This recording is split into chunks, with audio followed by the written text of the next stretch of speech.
Aujourd'hui, je continue à enseigner sur un sujet que j'ai intitulé « Vous l'avez déjà ». Et vous savez, on a beaucoup rigolé en pensant que les gens qui vont nous appeler demanderont « Je veux ce livre dont Andrew parle ». Et nos serviteurs de prière diront « Vous l'avez déjà ». Ils répondront « Ah bon, je l'ai » ? « Non, mais nous vous l'enverrons ». « Eh bien, vous avez dit que je l'avais déjà ». Enfin bref, « Vous l'avez déjà » est le titre du livre et le sous-titre est « Alors cessez de courir après ». Ce que j'essaie de faire comprendre, c'est que Jésus a déjà tout accompli.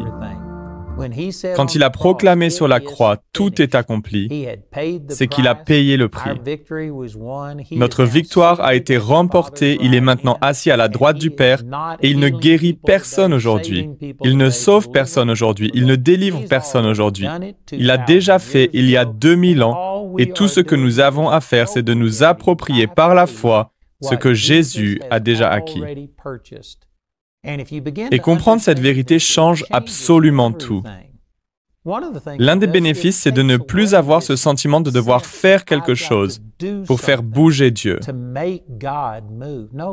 Non, Dieu a déjà anticipé tous les besoins que vous pouvez avoir. Et il a déjà pourvu avant même qu'un besoin se manifeste. La provision a été créée avant que le besoin n'existe.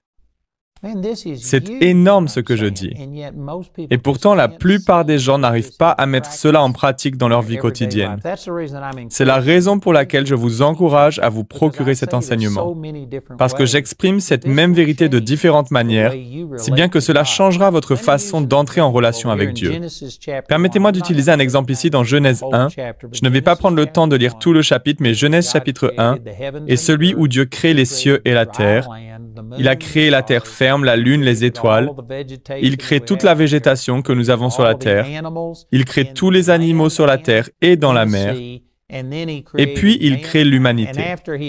Et après avoir fait toutes ces choses, regardez ceci dans Genèse chapitre 1 au verset 29.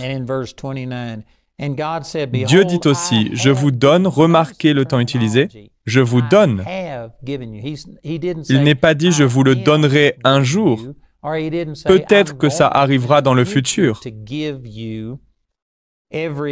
Toute herbe à graines sur toute la surface de la terre, ainsi que tout arbre portant des fruits avec pépins ou noyaux, ce sera votre nourriture. À tout animal de la terre, à tout oiseau du ciel et à tout ce qui se déplace sur la terre, à ce qui est animé de vie, je donne, et non je donnerai, je donne toute herbe verte pour nourriture. Et cela se passa ainsi.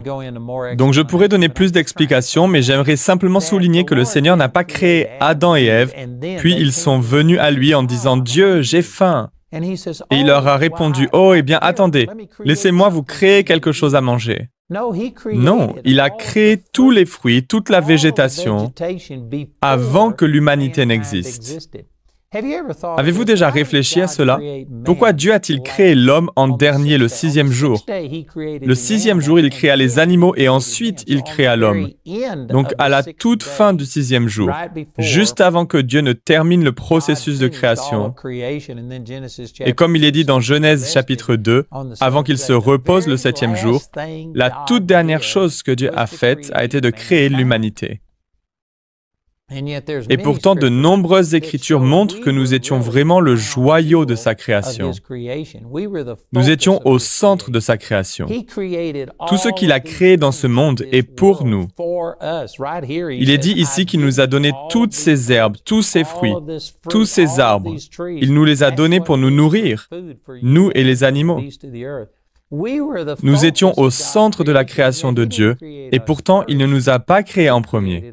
Il nous a créés en dernier. Saviez-vous que s'il nous avait créés en premier, nous aurions dû essayer de flotter sur l'eau pendant 3 ou 4 jours, jusqu'à ce que Dieu crée la terre sèche.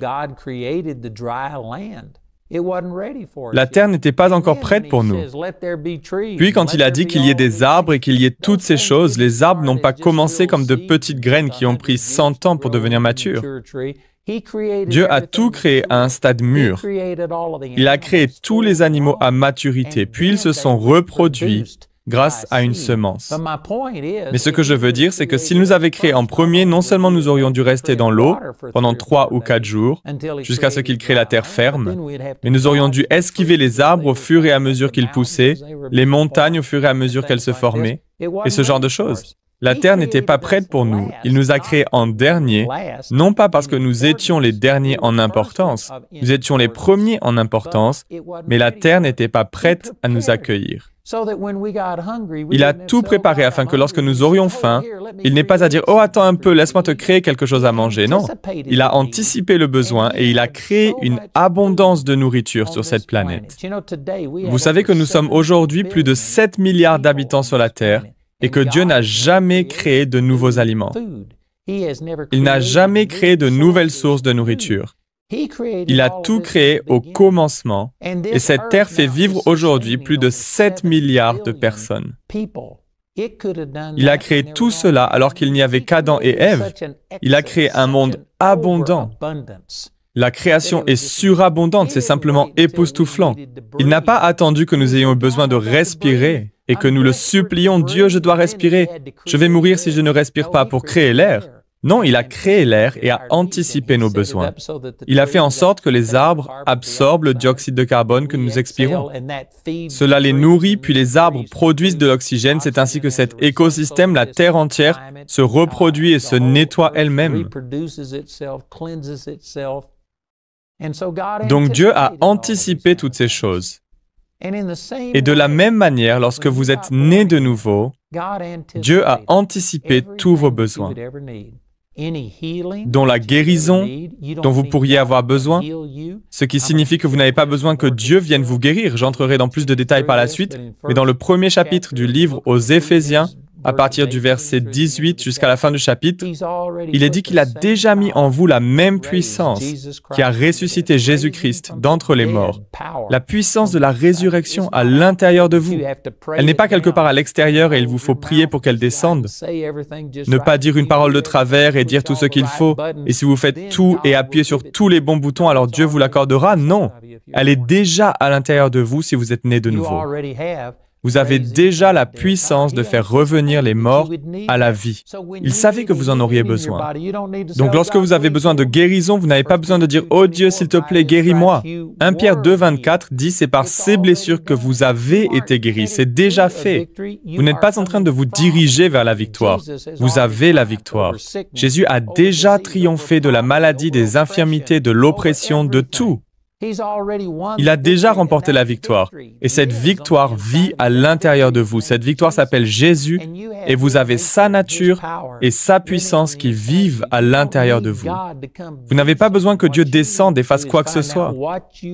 Ce qu'il vous faut faire, c'est découvrir ce que vous avez déjà et apprendre les lois de la foi qui régissent la façon dont la puissance de Dieu s'écoule et lui permettre d'agir à travers vous. Vous n'avez pas à supplier Dieu de venir et d'agir.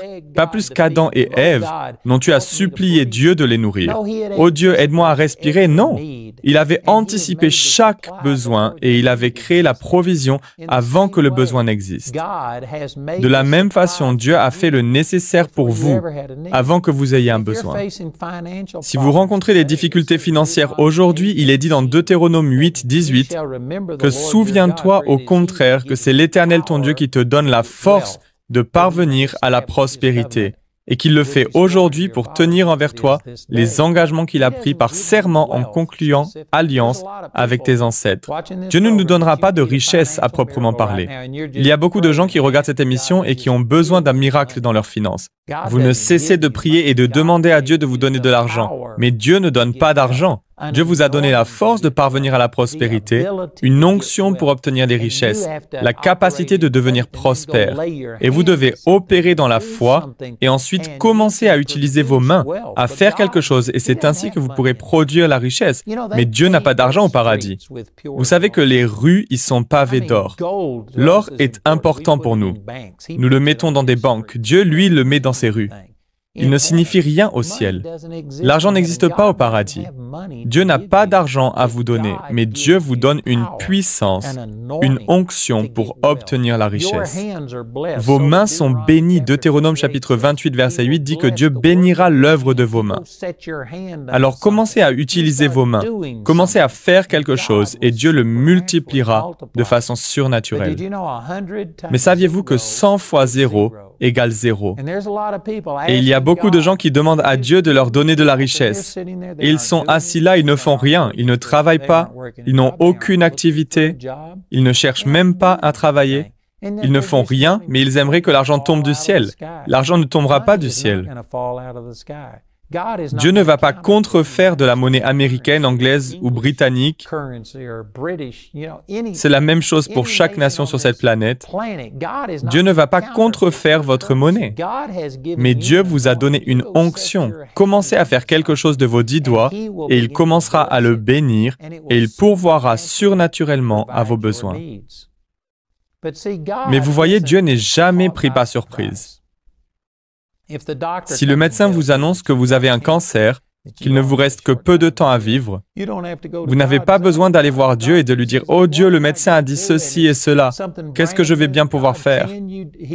Je viens à peine de l'apprendre, viens me guérir s'il te plaît, ferais-tu quelque chose » Non, Dieu a anticipé et il a mis en vous la même puissance qui a ressuscité Jésus-Christ d'entre les morts. Vous n'avez pas besoin qu'il vous donne de la puissance. Vous n'avez pas besoin qu'il étende sa main puissante pour vous toucher. Vous n'avez pas besoin de faire toutes ces prières que les chrétiens font souvent. Non, Dieu vous a déjà touché. Il a déjà mis en vous cette puissance de ressusciter les morts. Vous savez, je l'ai cité plusieurs fois, mais permettez-moi de retourner au chapitre 1 du livre aux Éphésiens et de vous montrer ceci dans les Écritures. Dans Éphésiens au chapitre 1, il est dit au verset 1, de la part de Paul, apôtre de Jésus-Christ, par la volonté de Dieu, aux saints qui sont à Éphèse et qui sont fidèles en Jésus-Christ, que la grâce et la paix vous soient données de la part de Dieu notre Père et du Seigneur Jésus-Christ. Béni soit le Dieu et Père de notre Seigneur Jésus-Christ, qui nous a bénis. Remarquez le temps utilisé, qui nous a bénis de toute bénédiction spirituelle dans les lieux célestes en Christ. Il n'est pas dit que Dieu pouvait nous bénir ou que Dieu nous bénira. Non, Dieu nous a bénis. C'est le point que j'essaie de faire passer. Tellement de gens reconnaissent que Dieu a la capacité d'agir, mais ils ne croient pas qu'il ait fait quoi que ce soit. Ils croient qu'ils doivent demander à Dieu de les guérir, ils doivent demander à Dieu la prospérité, ils doivent demander à Dieu la joie, la paix, l'onction, toutes ces choses. Non, Dieu nous a déjà bénis de toute bénédiction spirituelle. Pas de certaines bénédictions, mais de toute bénédiction spirituelle dans les lieux célestes en Christ. Et certaines personnes remettent en question ce que j'enseigne sur ce sujet en disant « Eh bien, ces bénédictions ne sont que spirituelles, il faut prier et demander à Dieu de les faire descendre dans le domaine physique. » Mais ce n'est pas ce qu'il est dit. Si vous regardez dans une traduction moderne, j'ai oublié laquelle exactement, mais il est dit que Dieu nous a donné toute bénédiction terrestre et spirituelle dans cette vie. C'est juste une vieille manière de dire que Dieu nous a déjà bénis.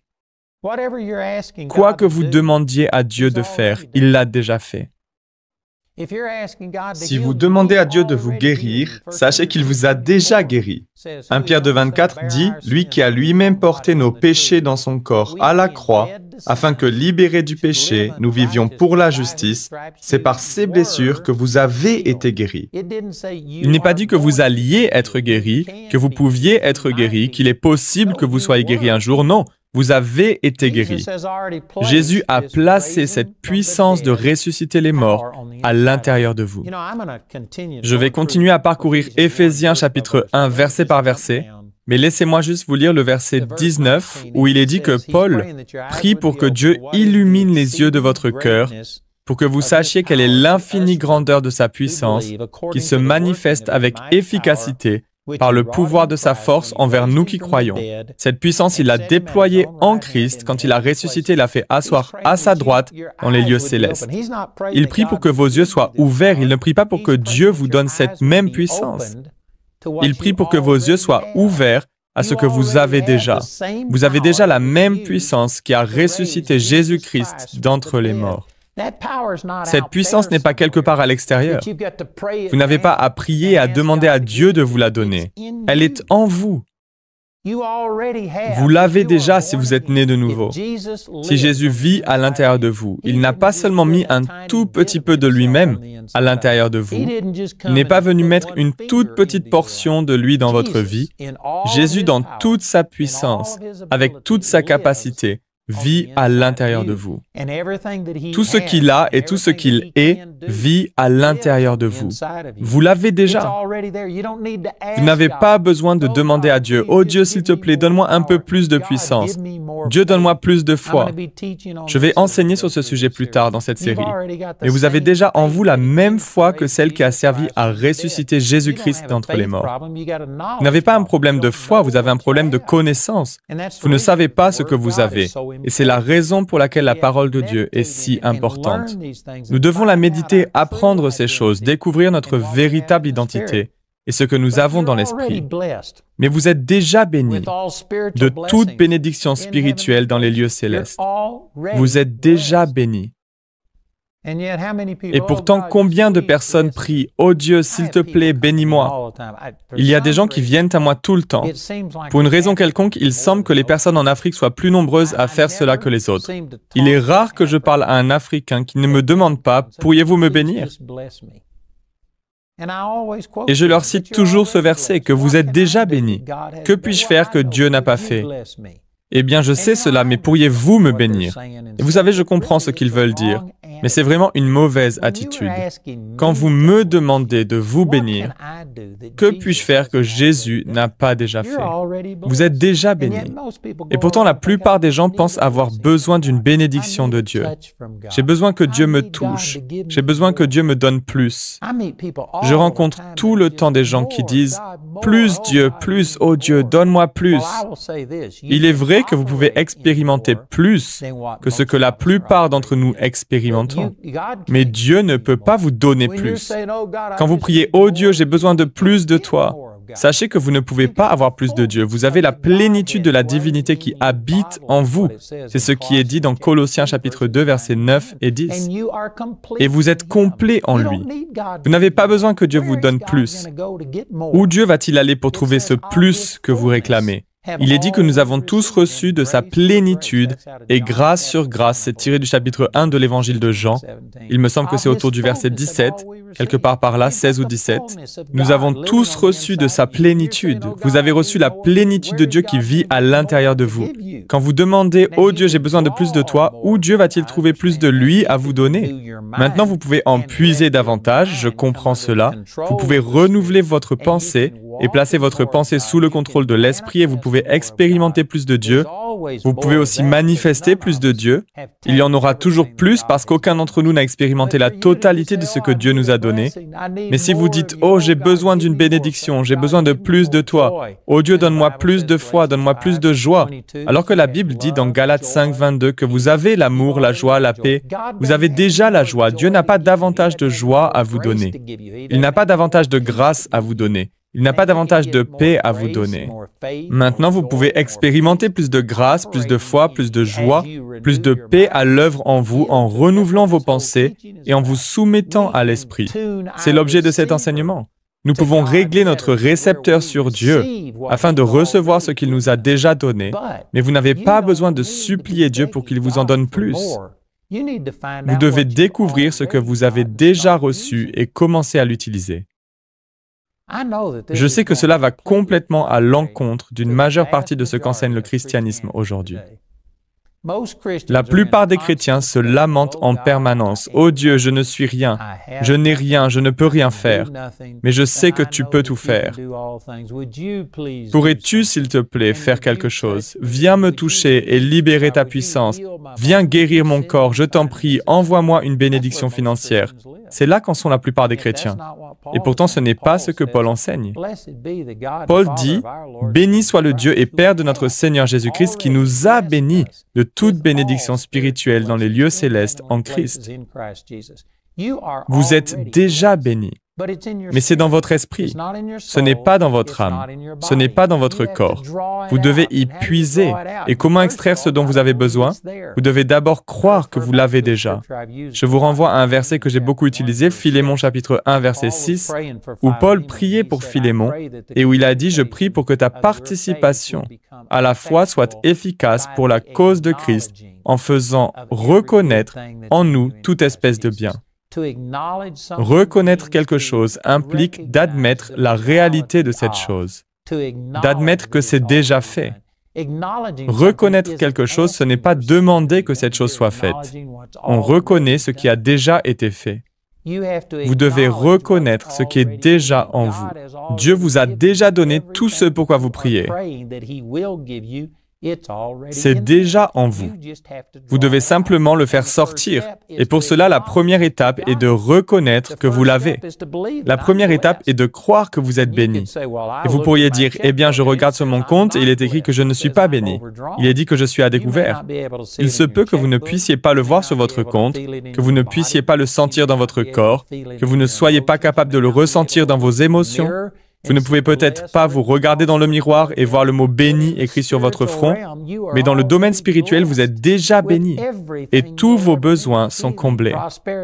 La guérison, la prospérité, la délivrance, la joie, la paix, la sagesse, la connaissance, tout cela est déjà en vous. Votre esprit est parfait et le reste de la vie chrétienne consiste à renouveler votre pensée et à l'aligner avec ce que vous avez déjà dans votre esprit. Vous êtes fait en 3 parties, esprit, âme et corps. Et si vous mettez votre esprit et votre âme en accord, ça fait 2 contre 1 et votre corps est obligé de manifester cette capacité surnaturelle et la vie de Dieu. Mais si votre âme se met en accord avec votre corps, et si vous dites « Eh bien, je ne le vois pas, je ne le ressens pas, je ne peux pas le goûter, l'entendre, le voir », alors vous bloquez la puissance qui est dans votre esprit. Mais vous l'avez déjà. Tout ce que vous demandez à Dieu, Dieu l'a déjà fait. Vous devez juste vous écarter du chemin. Il vous faut changer cette pensée charnelle, cette pensée puante qui empêche l'Esprit de Dieu d'agir à travers vous. Il est dit dans les Proverbes, chapitre 23, verset 7, « Car il est comme les pensées de son âme. » Donc même si vous avez déjà cette vie de Dieu en vous et que vous êtes déjà béni de toute bénédiction spirituelle, si vous ne le savez pas, si vous pensez « je ne suis rien, je n'ai rien, je ne peux rien faire », cela ne fera qu'interrompre le flux de l'Esprit de Dieu à travers vous.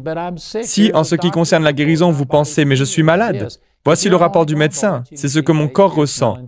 Si vous ne vous fiez qu'à ce que vous pouvez voir, goûter, entendre, sentir et ressentir, alors vous empêchez à la puissance qui est en vous de se manifester. Mais vous n'avez pas besoin que Dieu vous donne la guérison, vous avez déjà été guéri, 1 Pierre 2, 24. C'est par ces meurtrissures que vous avez été guéri, vous avez déjà la puissance de ressusciter les morts à l'intérieur de vous. Il vous faut simplement croire qu'elle est là, apprendre à la libérer, à coopérer et à expérimenter la guérison. Il est infiniment plus facile de libérer quelque chose que vous avez déjà que d'aller chercher quelque chose que vous n'avez pas. Je n'ai plus de temps aujourd'hui, mais j'enseignerai à nouveau sur ce sujet dans la prochaine émission. J'ai cet enseignement intitulé « Vous l'avez déjà, alors cessez de courir après ». Ces vérités changeront votre vie. J'ai vu la vie de beaucoup de gens transformés grâce à cela. Alors écoutez notre annonceur qui vous explique comment recevoir non seulement ce livre, mais aussi le livre en espagnol, le guide d'études, les CD et les DVD, il y en a tout un lot. Écoutez notre annonceur pour plus d'informations et n'hésitez pas à nous appeler ou à nous écrire aujourd'hui. Que le Seigneur vous bénisse richement. Vraiment, je crois que vous avez été bénis par cet enseignement. Cela m'a fait assez de bien. C'est pourquoi je le partage avec vous, afin que chacun d'entre vous, vous soyez au bénéfice de ce ministère d'enseignement. N'oubliez pas de vous abonner. N'oubliez pas aussi de suivre le reste des numéros qui viendront. Et si vous n'avez pas suivi les précédents, veuillez aller dans le playlist et suivre le reste aussi. Que le Seigneur vous bénisse. Je vous aime bien. Ciao, ciao et à la prochaine.